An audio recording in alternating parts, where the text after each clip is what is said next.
Hello, everybody. Welcome to Season 2 of the For Love of the Game podcast. I'm going to start this year off a little bit differently with a new segment called Card Talk. Just going to go through my personal collection, talk about some of my favorite baseball cards. Figured it was a good time to do it. The market is absolutely exploding right now. The Mickey Mantle rookie just sold for about $5.2 million. Mike Trout's rookie card is selling for about $10,000 right now. So it's kind of crazy. Speaking of crazy, I've gone a little nuts on eBay myself the last couple weeks, going after one of my favorite sets, the 1955 top set. And that's actually where I'm going to start, just talk about some of those and a few fun facts about some of the players that I have. So like I said, the 55 top set was always one of my all-time favorites. And I don't know, just something that stood out to me, caught my eye. I love the artistry and skill that was needed to go into producing these cards. You know, look at that old action shot. Love the old team logo, and even the back of the card too. It's just cool. It's got the old cartoons with the trivia there. Just some good background information on the players, and it's just absolutely loaded with Hall of Famers. I mean, obviously Warren Spahn, the winningest lefty of all time. It's got the Roberto Clemente rookie, Sandy Koufax rookie, Harmon Killebrew rookie, and a few others that I'm sure I'm forgetting. But just so many great players in this set. Jackie Robinson, Hank Aaron, Ernie Banks. Unfortunately, Mickey Mantle not in this top set. And I believe Stan Musial was left out too, and a few other guys. I don't think Whitey Ford was in here. But what's interesting about this set, it was actually Topps' first ever horizontal design. So kind of cool. I believe it was the second smallest set ever to be produced, with only a little over 200 cards in the set overall. So the one guy I want to spend some time talking about today is Don Zimmer. A lot of you may remember him as the Yankees bench coach during the dynasty there from 96 to 2000, won 4 World Series with Joe Torre. And who could forget the 2003 ALCS Yankees-Red Sox?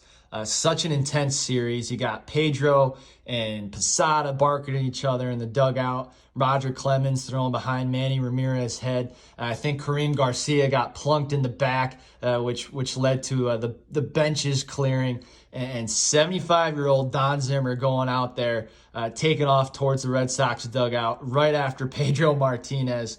Pedro throwing him to the ground. It got really heated, and still a lot of controversy about that today, but that will live on in my memory and a lot of Yankees and Red Sox fans as well. But Zimmer actually was signed right out of high school and started his career playing for the Hornell Dodgers, which is pretty cool for me. Actually played a few games at that stadium. My brother Dan played for the Hornell Dodgers in the Collegiate League, so fun little tie there.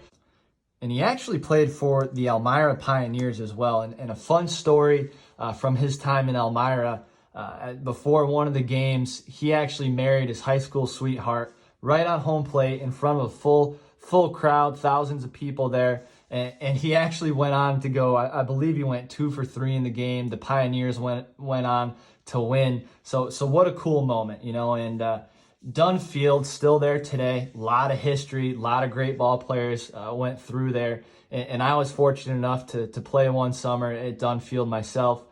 And it was such a cool experience for me. The one time I really felt like a pro ball player. They still get a lot of fans that go to the game. So you take the mound, you get 1,500 people cheering you on. It's a pretty surreal feeling. But enough about me. Back to Zim. You know, as he was making his way through the ranks of the minor leagues, he actually had a life-threatening injury. His career was almost cut short. He got beamed in the back of the head, and the card actually talks a little bit about it right there. While he was playing in St. Paul, the doctors actually had to drill 3 holes in his head to ease the pressure from the swelling. But fortunately, he was able to make it through and eventually make it to the big leagues.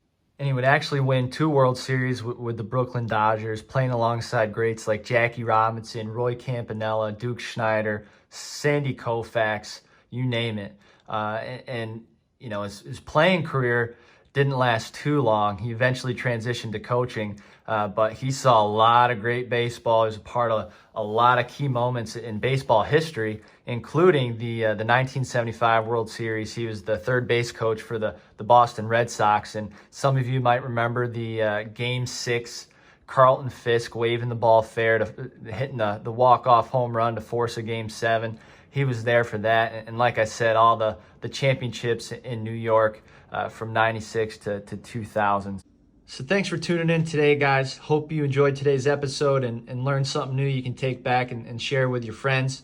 Next episode, we'll be talking about another one of these great players from baseball's golden age.